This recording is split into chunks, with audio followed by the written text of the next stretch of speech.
The January wind was a physical assault, a jagged blade of ice that sliced through the thin wool of my coat as I sprinted down Fifth Avenue. It was the kind of cold that didn't just chill the skin, it settled into the marrow, making every joint ache with a dull, rhythmic throb. I burst through the heavy service entrance of Bellissimo, the sudden wall of heat from the industrial ovens hitting me like a blow to the chest. My lungs burned, protesting the rapid shift from freezing oxygen to the thick, humid air of a high-end kitchen. I was 10 minutes late. In the delicate, high-stakes ecosystem of Manhattan's elite dining, 10 minutes wasn't just a delay. It was a neon sign pointing directly at the woman who was trying her hardest to remain a shadow. Before we continue, please take a moment to subscribe and let us know where you're watching from by sharing your location in the comments. We truly appreciate your support. For 6 months, I had been a ghost. Patricia Alexander was a name that existed only on a forged ID and a rental agreement for a crumbling studio in Queens. I had spent every waking hour perfecting the art of the background. I moved without sound, I cleared tables without breaking the rhythm of a conversation, and I kept my hazel eyes cast downward, ensuring that no wealthy patron would ever remember the face of the woman who refilled their sparkling water. Invisibility was my only armor against the life I had left behind in Boston. "Patricia, you're late.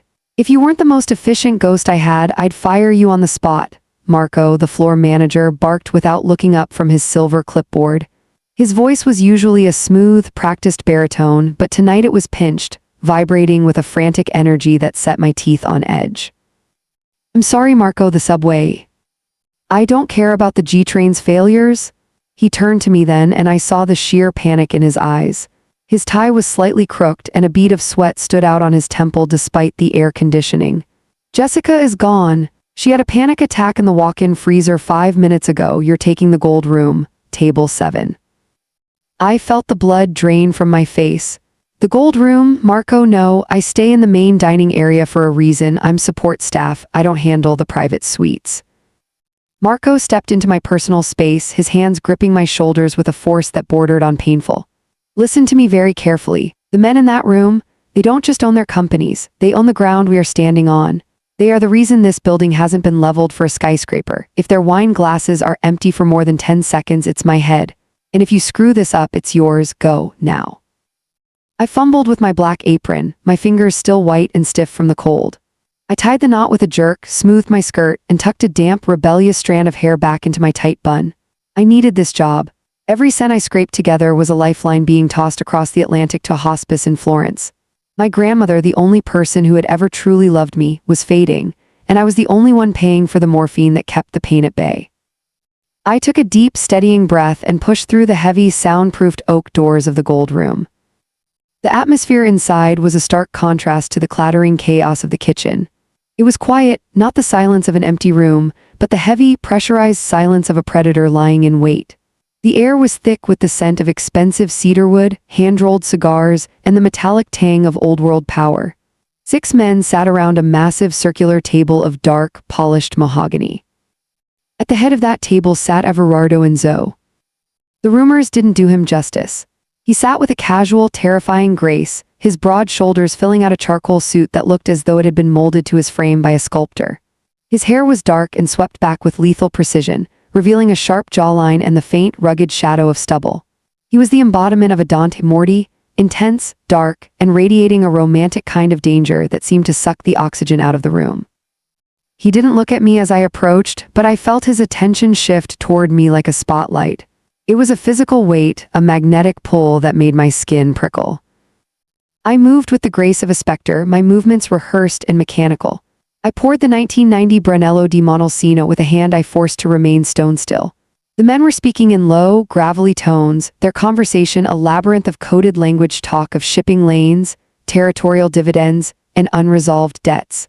I kept my eyes on the rim of the glasses, becoming part of the furniture. I was leaning over to clear the remains of the Carpaccio when the vibration started. It was a rhythmic, insistent hum against my thigh, my heart hammered against my ribs. No one called this phone. It was a burner, the number known only to one person, the head nurse at the San Lorenzo hospice. I ignored it, moving to the sideboard to organize the silver. The hum stopped, then started again immediately. It was the emergency bypass, my grandmother. A wave of cold dread washed over me, more piercing than the New York wind. Logic fled. Fear for the woman who had raised me, the only link I had left to my soul, overrode every instinct of self-preservation. I stepped back into the shadows of the heavy floor-to-ceiling velvet curtains, my back turned to the table. I pulled the phone out, shielding my face with my hand. "Pronto," I whispered, my voice cracking. The response was a torrent of rapid-fire Italian. The nurse sounded breathless, her voice thick with the gravity of a final update. "Patricia, devi venire, non sia più molto tempo, acquisto di tutto il giorno." The world outside that room ceased to exist. I forgot the mafia boss, I forgot the gold room, and I forgot my mask. I was no longer a waitress in Manhattan, I was a girl from the hills of Tuscany, terrified of losing her heart. "Si capisco," I replied, the words flowing out of me in a melodic, native Florentine dialect. "Ditel cisto arrivando, farò di tutto, travero il modo, per favor Maria non lasciate la sola, resta con lei finché non arrivo." I closed my eyes for a fraction of a second, a single tear escaping to track a hot path down my cheek. When I lowered the phone and turned back toward the table, the silence in the room wasn't just heavy, it was absolute. The conversation had stopped. The clink of silverware had vanished. Every man at that table was staring at me, but it was Averardo's gaze that paralyzed me. He had his wine glass halfway to his lips, but he had frozen. His dark eyes were no longer cold, they were wide with a predatory, piercing intelligence. He wasn't looking at a waitress. He was looking at a native daughter of his own country, a woman who had just revealed a secret she had spent half a year burying. "You," Averardo said. His voice wasn't loud, but it carried the weight of an avalanche. It was a low, resonant growl that seemed to vibrate in my very bones. I stood there, the burner phone still clutched in my trembling hand, the light of the chandelier catching the hazel in my eyes. The ghost was gone, I was visible, I was exposed. Averardo set his glass down with a slow, deliberate click that sounded like a gavel. He leaned forward, his elbows on the mahogany, his eyes tracing the lines of my face as if deciphering a map. A slow, dangerous smile, one that didn't reach his eyes, pulled at the corner of his mouth. "I came here expecting a meal and a boring discussion on logistics," Averardo whispered, his gaze locking onto mine with such intensity I felt I might catch fire. "I didn't expect to find a flower of Florence hiding in a black apron." He turned slightly to his right, leaning toward his lead enforcer, but his eyes never left mine. He spoke in a whisper that carried clearly across the silent room. "Don't let her leave, stop her. She doesn't step a foot outside this building until I know exactly what a girl like that is doing serving wine in a place like this." The trap had snapped shut. By nightfall, my life as a shadow was over, and my life as Averardo Enzo's obsession had begun. The golden warmth of the dining room felt like a distant, unreachable memory, the moment the heavy oak doors of the manager's office clicked shut behind me, sealing out the clatter of silverware and the low hum of Manhattan's elite. Inside, the air was different. It wasn't the respectful, curated quiet of a library, but the suffocating, heavy stillness of a tomb. Averardo Enzo didn't sit behind the desk. He stood by the floor-to-ceiling window, a silhouette against the glittering, uncaring lights of the city. He still wore his jacket, the charcoal wool absorbing what little light remained in the room, making him look like a shadow cut out of the night itself. I stood by the door, my hands trembling so violently I had to lace them together in front of my apron, the rough fabric scratching against my skin. I felt small, a mouse caught in the unblinking gaze of a hawk that hadn't quite decided if it was hungry yet. The silence stretched, becoming a physical weight that pressed against my lungs, making every breath feel like a chore. "You can stop the performance, Patricia," Averardo said finally, his voice a low, smooth friction that seemed to scrape directly against my raw nerves. He didn't turn around. He remained fixed on the city below as if he were counting the souls he owned. The trembling, the wide-eyed innocence, it's a very convincing mask. You've had 6 months to perfect it after all. 6 months of hiding in the corners of this restaurant, pretending that a woman with your fire could ever be content with serving wine to men who aren't fit to hold your coat. The mention of the time frame hit me like a physical blow to the solar plexus. My mind raced, wondering how long he had been watching, how long I had been a specimen under his microscope. I tried to swallow, but my throat was a desert, the moisture stolen by the sheer intensity of his presence. "I don't know what you're talking about, Mr. Enzo," I whispered, my voice sounding thin and brittle in the vast quiet of the office. I'm just a waitress. I was late and I shouldn't have taken that call. I know the rules, I'm sorry. Finally, he turned. The movement was slow, deliberate, and entirely predatory. He walked toward the desk, but he didn't stop behind it. He kept moving until he was inches from me, invading my space with the effortless confidence of a man who had never been told no. He was so tall I had to tilt my head back, exposing the frantic pulse jumping in my throat. He smelled of rain-damp pavement and something expensive, sandalwood, dark chocolate, and the sharp, metallic tang of tobacco. He reached out, and for a terrifying heartbeat, I thought he was going to wrap his hand around my neck. Instead, his fingers hovered near the edge of the mahogany desk, picking up a thin manila folder that looked jarringly clinical against the antique wood. Patricia Alexander, 24 years old, born in Florence, moved to Boston at age 7, he began, his voice devoid of emotion as he flipped through the pages with a casualness that made my skin crawl. A master's degree in international finance and linguistics from Boston University, top of your class. A brilliant mind, a gift for languages, and a future that should have been written in the boardrooms of London or Milan. Yet here you are, clearing half-eaten calamari for minimum wage plus tips in a city that doesn't even know your real name. He looked up, his dark eyes boring into mine with a terrifying, piercing intelligence. Why would a woman with your pedigree choose to become a ghost in Queens? I felt the walls closing in. My carefully constructed life, the one I had bled for, was being dismantled piece by a man who treated my darkest secrets like light reading. I thought of the gray mornings in Boston, the sound of a fist hitting a door, the frantic packing of a single suitcase. I wanted a quiet life, I managed to say, though the words felt like ash in my mouth.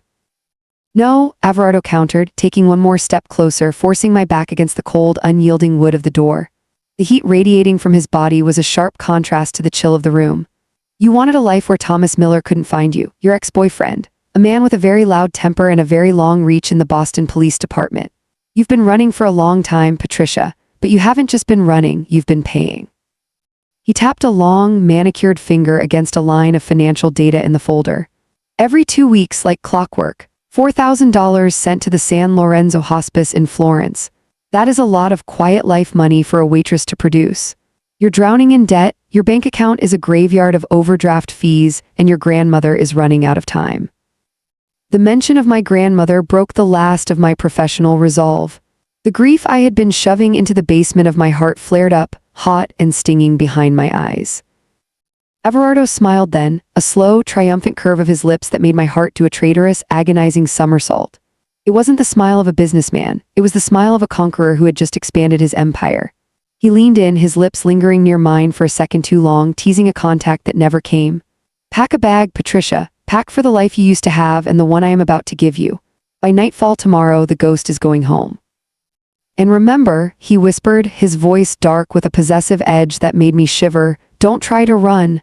I've spent far too much time and energy finding you to let you slip through my fingers now. You are mine until this debt is paid.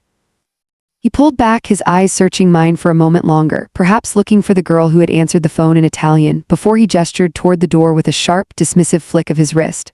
I walked out into the hallway, the air of the restaurant feeling thin and artificial. My mind was a whirlwind of terror and a strange, dark thrill I didn't want to name. I was no longer a waitress. I was no longer a ghost. I was a pawn in a game of empires and blood, serving a master who was as beautiful as he was deadly. As I walked toward the lockers to gather my things, I knew that under Averardo Enzo's shadow, the sun would never look the same again. The locker room was empty, the only sound the hum of the ventilation and the distant, muffled thud of a bass line from the bar upstairs. I leaned my forehead against the cold metal of my locker, my breath coming in jagged hitches. I was going back to the country that haunted my dreams, back to the language that felt like velvet on my tongue, and back to a past I thought I had burned. I reached into my apron pocket and pulled out the burner phone. One new message. It was a photo from an unknown number, a picture of my grandmother's hospital room. There were fresh flowers on the nightstand, and a man in a white lab coat was checking her vitals. Averardo didn't waste time, he moved with the speed of a bullet. I shoved the phone back into my pocket and grabbed my bag. As I walked out of Bellissimo one last time, the cold January wind didn't feel quite as sharp. Or perhaps I was just becoming as numb as the man who now held my leash. By the time I reached the sidewalk, a black town car was already idling at the curb, the driver standing by the rear door like a silent sentinel. He didn't ask for my name. He just opened the door, waiting for me to step into the darkness. The city blurred past the tinted windows, a kaleidoscope of neon and steel. I thought of the blood debt Averardo had mentioned. My grandfather had been a silent man, a man of few words and many secrets. He had always told me that some debts are never truly paid, they are only passed down like heirlooms. I realized then that I wasn't just translating for Averardo, I was the payment. I was the bridge between his world and the one he wanted to reclaim. And as the car sped toward the airport, toward a private jet and a destiny I couldn't foresee, I felt a strange sense of finality. Patricia Alexander was dead. The girl from Florence was coming home, and she was bringing a monster with her. The image of her pale, translucent hand clutching mine came back to me with a vividness that made me stumble. "What do you want from me?" I choked out, the Italian lilt returning to my voice in my distress, the New York mask finally slipping for good. "If you know everything, then you know I have nothing to give you. I'm just trying to save her. That's all I've ever been trying to do." Averardo reached out then, his thumb catching a stray tear before it could track a path down my cheek. The contact was electric, a searing heat that made my breath hitch in my chest. His touch was surprisingly gentle, almost reverent, but his eyes remained as cold and unforgiving as a winter sea. "I don't want your money, Patricia. I have more money than I have ways to spend it. And I don't care about your past. Thomas Miller is a mosquito I could crush without looking. I want your tongue. And I want your mind." He walked back to the desk, his movements fluid and cat-like, and tossed a photograph onto the surface. It was a grainy, high-contrast image of an old, leather-bound ledger, its edges frayed and stained with time.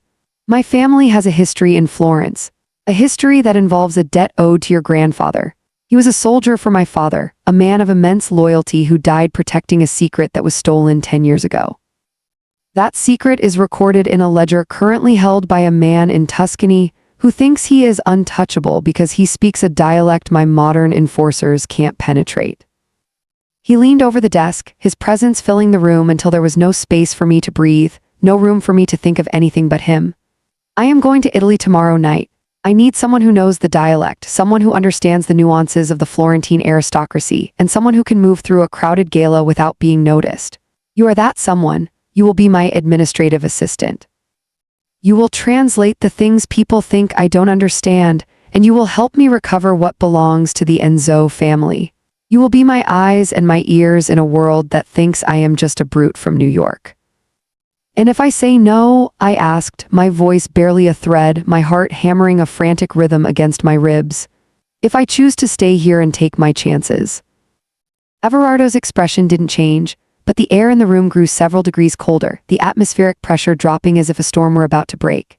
"If you say no, you walk out that door right now. You return to your studio in Queens. You wait for the inevitable. Tomorrow morning, the hospital in Florence will receive notice that the private funding for your grandmother's care has been withdrawn.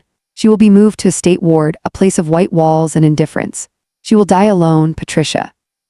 And Thomas Miller? I imagine he would be very interested to know exactly which restaurant on Fifth Avenue employs the woman who broke his heart."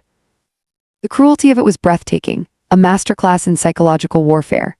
He wasn't just offering a job, he was holding my soul hostage, using the two things I loved most, my grandmother and my freedom, as leverage. He knew exactly where the levers of my life were, and he was pressing them with clinical, devastating precision. He was a Dante Morti in every sense, a man of dark, intense, romantic danger who offered salvation with one hand while holding a dagger in the other. He stood there, waiting for the inevitable surrender, knowing that I had no moves left on the board. "You're a monster," I whispered, the words trembling with a mixture of hatred and a strange, terrifying awe. "I am a man who gets what he wants by any means necessary," Averardo replied, his voice dropping to a low, intimate hum as he moved back toward me. He stopped so close I could feel the heat radiating from his chest, the scent of him wrapping around me like a shroud. He leaned down, his lips brushing against the shell of my ear, his breath hot against my cold skin. "And right now, Patricia, I want you in Italy. I have already arranged for a specialist, the best in Europe, to be at your grandmother's bedside by sunrise. Her care will be world-class, she will want for nothing. She will live to see you again. All you have to do is say the word. All you have to do is belong to me for a few weeks." I looked at him, seeing the darkness and the power, the ruthlessness that made him the most feared man in the city. But I also saw a strange, flickering shadow of something else, a respect for the blood debt he had mentioned, a twisted sense of honor that demanded he settle the scores of the past. I was trapped between two devils, and only one of them was offering to save the woman who was my entire world.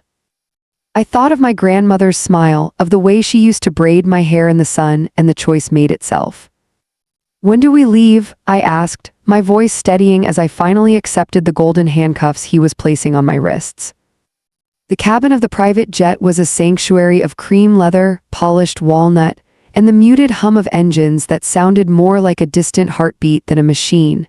It felt less like an aircraft and more like a high-altitude boardroom, or perhaps a confessional. Outside the thick, oval windows, the Atlantic Ocean was a vast, obsidian void, 3,000 miles of nothingness separating the life I had built in the shadows of Queens from the heritage that was currently pulling me back like a relentless tide. I sat in a plush captain's chair, my hands still feeling the ghost of the industrial soap I'd used to scrub the scent of the restaurant kitchen from my skin. Opposite me, Averardo Enzo looked as though he had been born at 30,000 feet, his long legs stretched out, a crystal glass of amber liquid resting effortlessly in his hand.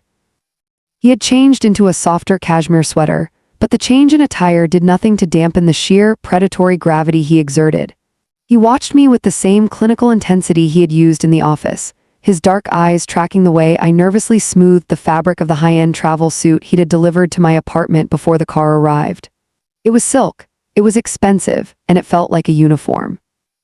"You look uncomfortable, Patricia," Averardo remarked, his voice cutting through the steady drone of the jet with the sharpness of a razor.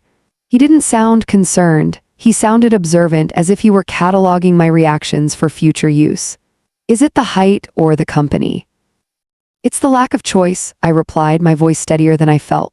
I forced myself to meet his gaze, refusing to be the cowering waitress any longer. "You've spent a lot of money to bring a translator halfway across the world. I'm well aware that men like you don't do anything for charity. You mentioned a blood debt. You mentioned my grandfather. If I'm going to be your administrative assistant in a den of thieves, I deserve to know what I'm actually translating." Averardo took a slow, deliberate sip of his drink, his throat moving as he swallowed. He set the glass down on the walnut folding table and leaned forward, his presence expanding to fill the small gap between our seats.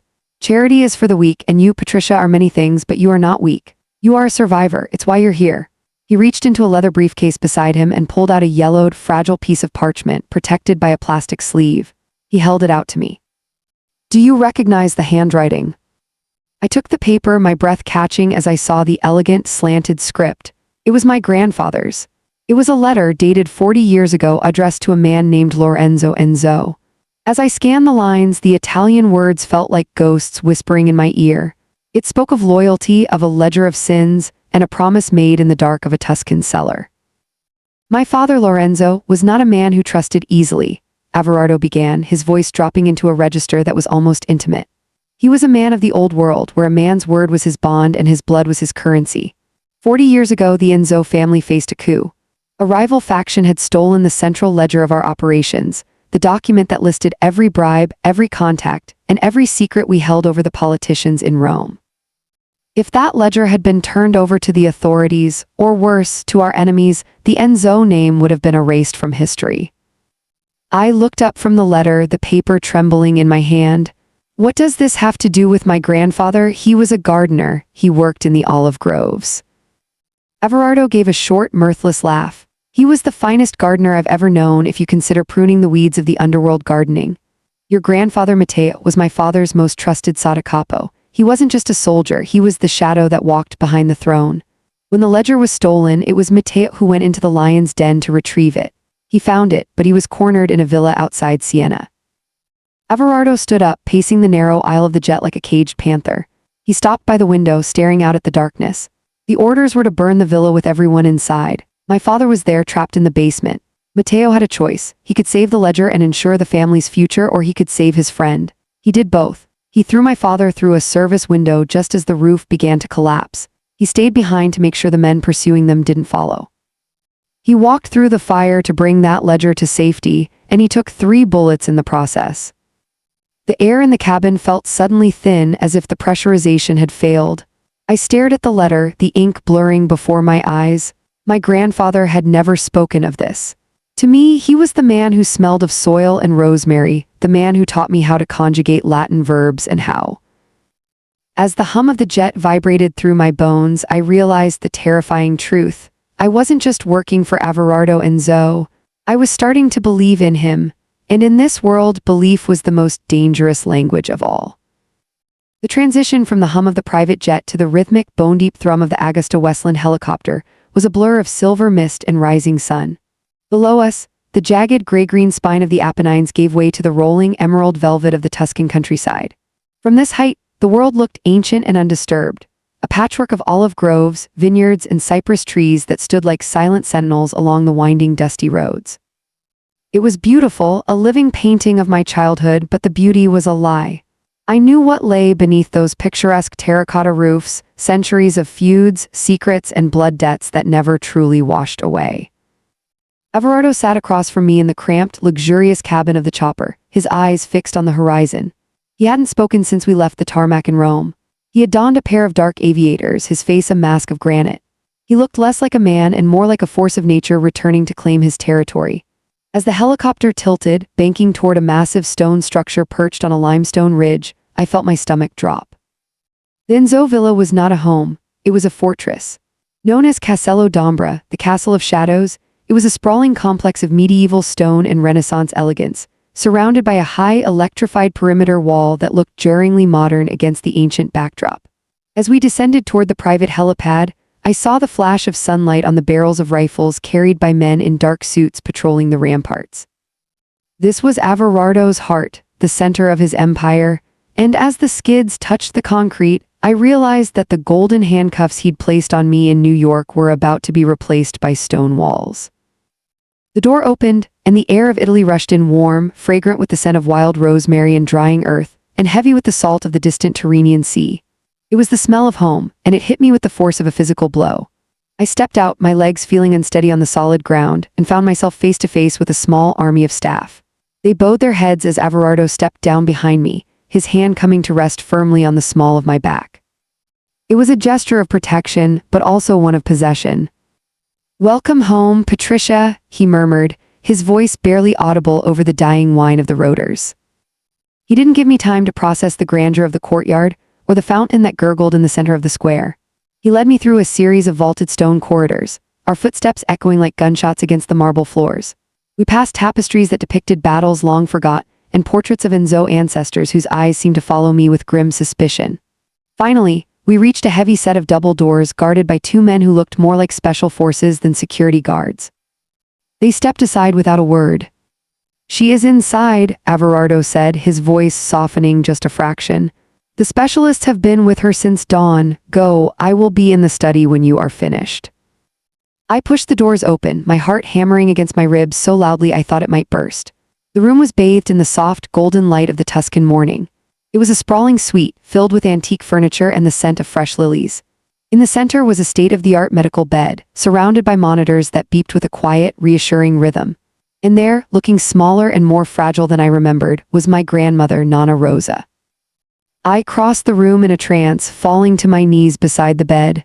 I took her hand. It felt like parchment, dry and translucent, the veins mapping out a life of hard work and sacrifice.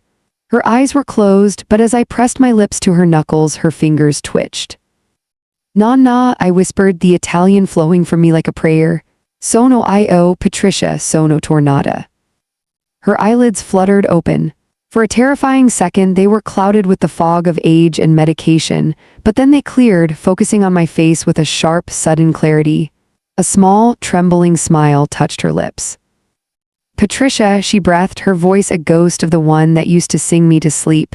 Il lupo ti ha portata a casa. The wolf brought you home." I froze. She didn't say the man or the boss. She said the wolf. I looked toward the door where I knew Averardo was waiting, and I realized that my grandmother knew exactly who he was. She knew the debt. She knew the price of my return. "He is taking care of you, Nonna," I said, smoothing the white hair back from her forehead. "The best doctors, everything you need."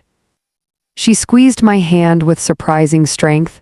"Be careful, Piccola, the Enzo men, they do not give gifts, they only make investments. What has he asked of you?" "Nothing I can't handle," I lied, my voice steady despite the roar of fear in my chest. "I'm just helping him with some business, a translation." She searched my face, her hazel eyes so much like my own, seeing through the lie. You have Mateo's eyes, and you have his burden. Don't let the wolf eat your heart, Patricia. Use it to guide him instead. We spent an hour in that quiet room, the outside world of violence and ledgers fading into the background. I told her about New York, about the restaurant, and about the dreams I still had. She listened, her strength waning until she drifted back into a deep, medicated sleep. I kissed her brow one last time and stood up, my resolve hardening. For her, I would walk through the fire my grandfather had faced. For her, I would play Averardo's game until the very end. I found Averardo in his study, a room that smelled of old leather and ancient ink. He was sitting behind a massive desk, staring at a map of the region. He didn't look up as I entered. She is resting, I said, standing in front of the desk. Thank you for the doctors, they are exceptional. I told you I keep my word, he said, finally looking at me. He looked tired, the shadows under his eyes more pronounced in the natural light. But now the work begins. Ferrero has called for a summit, a gala at the Palazzo Pitti in 3 days. It is a celebration of regional cooperation, a front for the various families to carve up the new shipping routes. Ferrero will be there with the ledger. He keeps it in a portable vault, keyed to his own biometric signature. I cannot get close to him. My face is a declaration of war. He stood up and walked around the desk, stopping just inches from me. He reached out and touched the emerald necklace he'd placed on the desk earlier. But you are a ghost. You will go as my guest, but you will move as a shadow. You will find a way to get his fingerprint. You will translate the whispers of his lieutenants, and you will lead me to the vault. And if I fail, I asked, looking up into those cold, beautiful eyes. Averardo leaned down, his face so close I could feel the heat of his skin.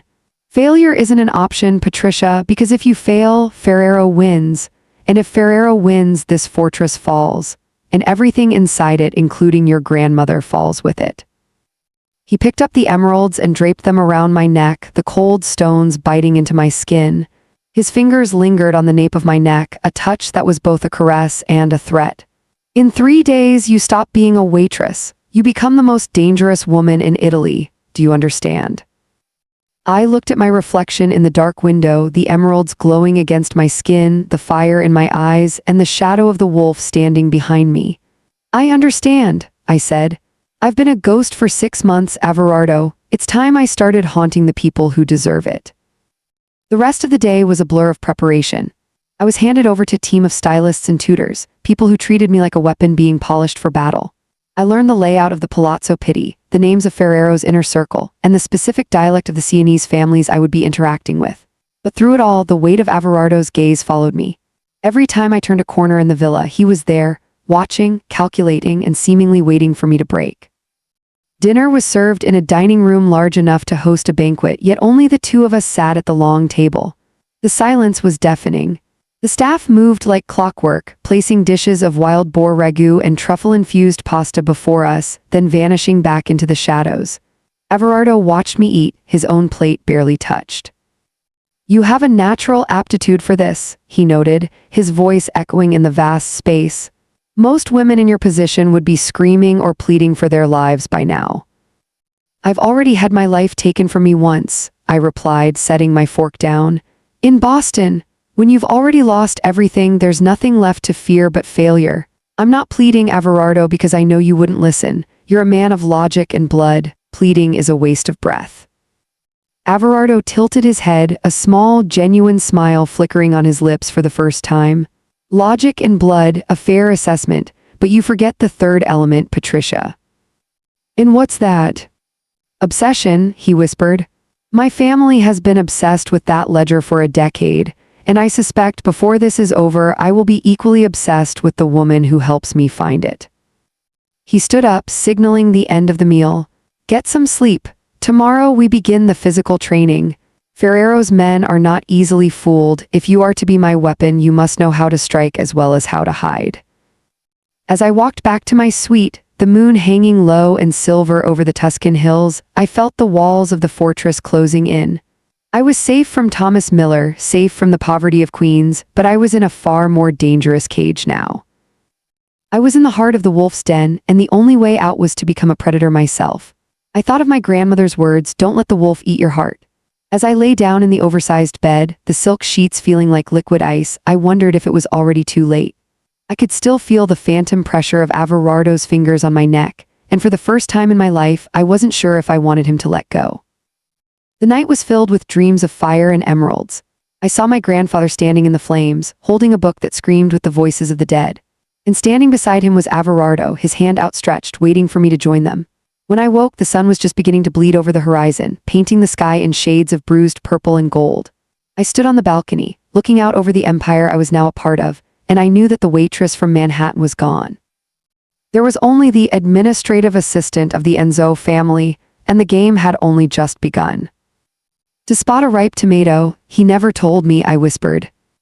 Because he wanted you to be exactly what you became, an academic, a woman of grace and intellect, someone far removed from the blood and the ash, Averardo said, turning back to me.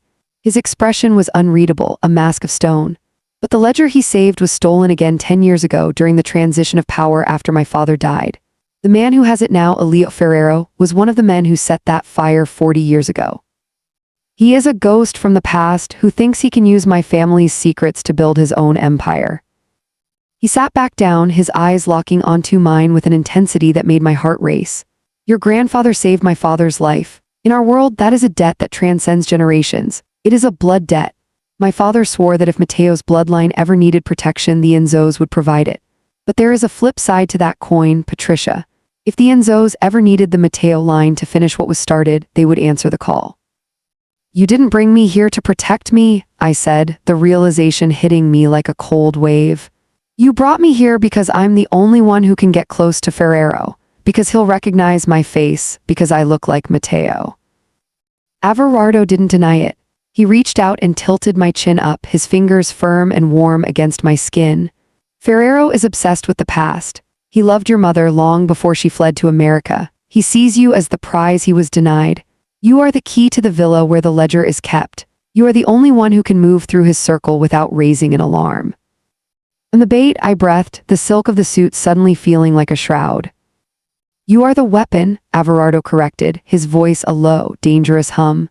And I am the hand that wields it. You translate his whispers, you find the location of that ledger, and in exchange, your grandmother receives the best care in the world. And Thomas Miller, if he ever sets foot on Italian soil, he will disappear into the Mediterranean so fast the fish won't even notice. He leaned in closer, his face inches from mine. I could see the flecks of gold in his dark irises, the tiny scar near his temple, the absolute conviction in his gaze. He was a monster, a man who traded in lives and secrets, yet I felt a traitorous pull toward him, a gravitational force I couldn't resist. He was the only person who truly saw me, not as a waitress or a victim, but as the granddaughter of a man who had walked through fire. Do you understand the stakes now, Patricia? He whispered, his breath ghosting over my lips. This isn't just about a book. It's about finishing the story your grandfather started. It's about blood and it's about honor. And it's about you and me, tied together by a fire that hasn't stopped burning for 40 years. I looked at him, and for the first time I didn't see just a boss or a captor. I saw the legacy of a war I had been born into without my consent. I saw the man who held my life and my grandmother's life in his hands, and I realized that I didn't just have to translate for him. I had to become him.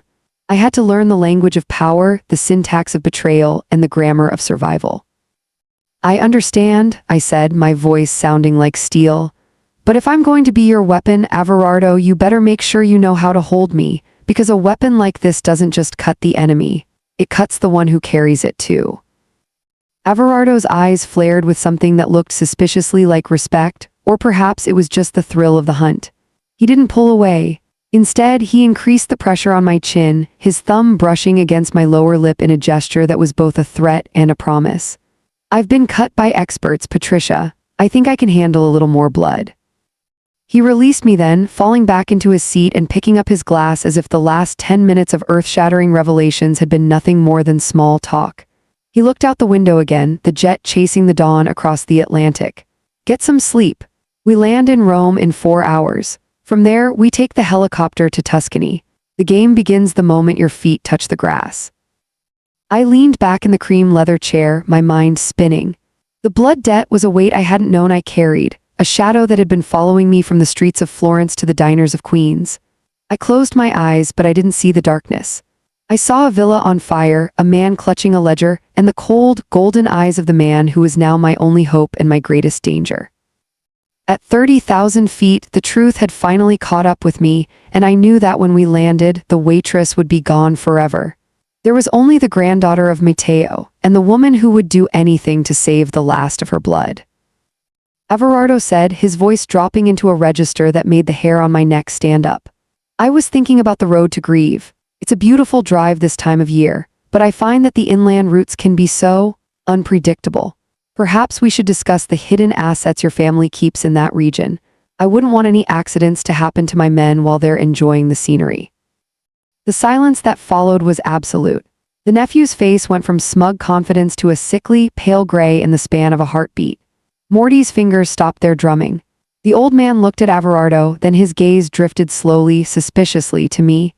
I kept my head down, the perfect picture of the submissive assistant, but I could feel the weight of his scrutiny like a physical burn. You have very good ears, Averardo, Morty said, his voice like gravel grinding together. Or perhaps you have a very gifted bird who sings to you in the dark. I have many things, Morty, Averardo replied, his voice a low, lethal hum. He stood up, the movement so sudden it forced the other men to scramble to their feet. He didn't look at them, he looked at me. But mostly I have a very low tolerance for people who try to turn a business meeting into a funeral. The deal is off. And if I find so much as a single Morty soldier on the Grieve Road Stasera, I will burn your vineyards until the soil itself is nothing but ash. He turned on his heel, his hand catching my elbow with a grip that was firm and uncompromising. He led me out of the room, our footsteps echoing in the vaulted corridor with the rhythm of a war drum. We didn't stop until we reached the sanctuary of his private study. He slammed the door shut and whirled me around, his hands pinning me against the dark wood. Grieve, he rasped, his eyes burning with a mixture of fury and a strange, dark adrenaline. Tell me exactly what they said. I told him. I repeated the dialect, the specific mention of the hidden warehouse, and the plan to crush his motorcade between the vineyards. As I spoke, the adrenaline that had been keeping me upright began to fade, replaced by a cold, violent shaking. I had just participated in a death sentence. I had stepped out of the shadows and into the line of fire. Averardo watched me, his gaze tracing the lines of my face with an intensity that made me feel exposed.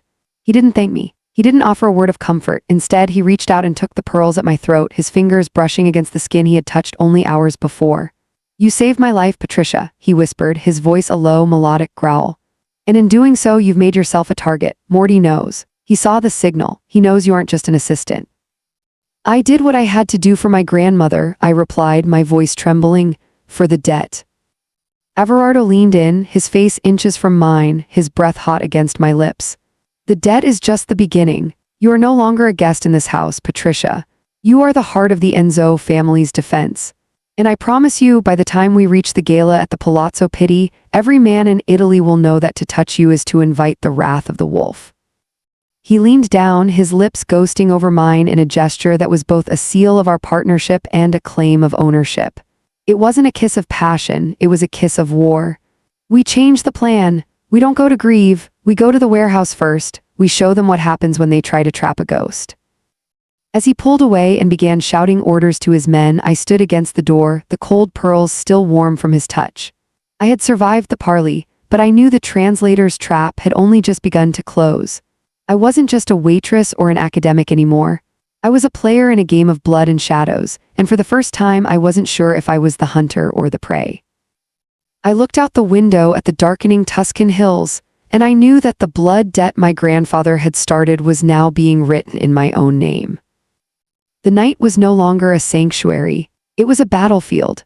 And as I watched Averardo arm himself, I realized that I wasn't just translating his words, I was becoming the very language of his power. The wolf had found his mate in the shadows, and together we were going to set the Grieve Road on fire. Man who looked like he enjoyed the taste of blood. Averardo turned to me, his hands reaching out to grip my shoulders. His touch was no longer gentle, it was desperate, his fingers digging into my skin. He's trying to get in your head, Patricia, he's trying to make you doubt me. Is he wrong? I asked, looking up at him, the moon reflecting in the depth of the emeralds. Are you using me as a shield? Averardo looked at me, his eyes a storm of conflicting emotions, guilt, desire, and a ruthless, uncompromising ambition. He didn't answer, he didn't have to. He pulled me into his chest, burying his face in the crook of my neck, his heart beating a frantic, uneven rhythm against mine. I will burn this entire country to the ground before I let him touch you, he whispered, his voice broken. But he's right about one thing. The gala is a trap, and you're the only way I can break it. As we walked back toward the fortress, the emerald chain felt like a heavy, cold reminder of the debt I still owed. I realized then that I wasn't just translating a language of words anymore. I was translating a language of life and death, and Elio Ferrero had just taught me the most important lesson of all. In this world, love was a vulnerability, and emeralds were just another way to mark a victim. I looked at the dark stone of the villa ahead, and for the first time I felt the true weight of the name Enzo. It wasn't just an empire, it was a cage. And I was the bird who had just realized the bars were made of gold. I did what I had to do for my grandmother, I replied, my voice trembling, for the debt. Averardo leaned in, his face inches from mine, his breath hot against my lips. The debt is just the beginning. You are no longer a guest in this house, Patricia. You are the heart of the Enzo family's defense. And I promise you, by the time we reach the gala at the Palazzo Pitti, every man in Italy will know that to touch you is to invite the wrath of the wolf. He leaned down, his lips ghosting over mine in a gesture that was both a seal of our partnership and a claim of ownership. It wasn't a kiss of passion, it was a kiss of war. We changed the plan. We don't go to grieve, we go to the warehouse first. We show them what happens when they try to trap a ghost. As he pulled away and began shouting orders to his men, I stood against the door, the cold pearls still warm from his touch. I had survived the parley, but I knew the translator's trap had only just begun to close. I wasn't just a waitress or an academic anymore. I was a player in a game of blood and shadows, and for the first time I wasn't sure if I was the hunter or the prey. I looked out the window at the darkening Tuscan hills, and I knew that the blood debt my grandfather had started was now being written in my own name. The night was no longer a sanctuary, it was a battlefield. And as I watched Averardo arm himself, I realized that I wasn't just translating his words, I was becoming the very language of his power. The wolf had found his mate in the shadows, and together we were going to set the Grieve Road on fire. He took my right hand, his touch firm and possessive, and draped the emerald chain around my wrist. The gold was cold at first, but it quickly warmed against my skin, the weight of it feeling like a definitive, unbreakable bond. He clicked the clasp shut, the sound final and resonant in the quiet room. The emeralds represent the Enzo heart. By wearing this, you're telling the world, and specifically our enemies, that you are under my personal protection. To touch you is to strike at me. To threaten you is to invite the total annihilation of their lineage. I looked down at the bracelet, the green stones catching the flickering candlelight. It was beautiful, but it was also a collar. I was being branded as his, a prize in a game of empires. You're making me a target, Averardo, I said softly, looking at his reflection. You're putting a flag on my back. I am giving you the only protection that matters in Italy, he countered, his eyes locking onto mine through the mirror. Anonymity is a lie you can no longer afford. You are the granddaughter of Matteo. You are the woman who saved the head of the Enzo family. You are a player now, Patricia, act like it. He leaned down, his lips ghosting over the curve of my shoulder, the heat of his breath making me shiver. For a second, the danger and the darkness of his world felt secondary to the sheer, overwhelming magnetic pull of the man himself.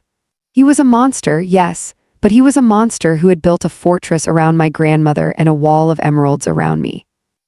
The moment was shattered by the sudden, frantic buzzing of his encrypted phone on the vanity. Averardo's posture shifted instantly, the romantic tension replaced by a cold, clinical lethalness. He answered on the first vibration. He didn't speak, he simply listened, his jaw tightening until the bone looked like it might snap through the skin. Where? He rasped. When? He hung up and looked at me, his eyes burning with a new kind of fire. Change your shoes, we're going to the North Garden. We have a visitor who couldn't wait for the gala to make his presence known. The North Garden of the estate was a sprawling, tiered labyrinth of manicured hedges and marble statues, illuminated by the silver, ghostly light of a rising moon. We walked in silence, surrounded by a phalanx of silent enforcers who moved through the shadows like wraiths. Averardo led me to a central gazebo, where a man stood with his back to us, looking out over the olive groves. He was dressed in a sharp, light gray suit that stood out against the darkness, the uniform of a man who didn't feel the need to hide. As we approached, the man turned. Elio Ferrero model, Marco Bellini, calm but deadly, was exactly as the reports had described. a man with a predatory, easy smile and eyes that held the flat, glassy sheen of a shark. He wasn't as broad as Averardo, but he possessed a wiry, kinetic energy that made the air feel thin. He looked at Averardo for a second, a mocking nod of his head, and then his gaze swung toward me, landing on the emerald chain on my wrist with the accuracy of a sniper's bullet.